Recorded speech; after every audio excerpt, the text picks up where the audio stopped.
Media mafia আসলে কিভাবে কাজ করে এই বিষয়টা নিয়ে হচ্ছে আপনাদের সামনে কথা বলতে চাচ্ছিলাম।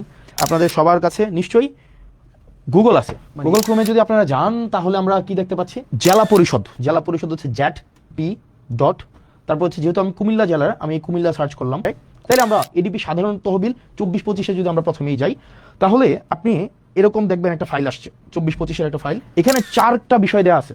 দাউদকান্দি উপজেলায় এই প্রকল্পগুলো নেওয়া হয়েছে এবং সেখানে কয় টাকা খরচ এবং বাস্তবায়নটা কি প্রক্রিয়ায় হয়েছে। এটা টোটাল 155টায় প্রকল্পে আপনার কত, আপনার 1526 লক্ষ টাকার, তাহলে মানে 100 লক্ষ হচ্ছে আপনার 1 কোটি টাকা, তার মানে 1526 লক্ষ মানে হচ্ছে কি আপনার 15,26,00,000 টাকার একটা মানে আপনার বরাদ্দ দেওয়া হয়েছে। বরাদ্দটা দিচ্ছে কবে, 2024 সালের নভেম্বরের 10 তারিখ, নির্বাচনের আরো অন্তত 1.5 বছর আগে। এখানে ডিটেইল সবকিছু দেওয়া আছে, একদম সবকিছু, কয় টাকা কোন কাজ, কয়টা বিল উঠানো হয়েছে এবং হচ্ছে কয়টা বিল হচ্ছে আপনার কাছ থেকে ডান হয়েছে নাকি ওয়ার্ক অর্ডার হয়েছে নাকি ইটান্ডার হয়েছে।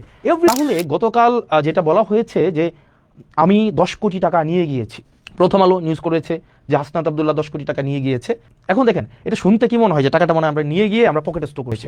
আপনাদের যদি চর্মচক্ষু থাকে এবং একটু জ্ঞান বুদ্ধি থাকে, যারা প্রোপাগান্ডা করেছেন, আপনারা শুধুমাত্র নেটে সার্চ করলেই আপনার এই জিনিসটা স্পষ্ট চলে আসে।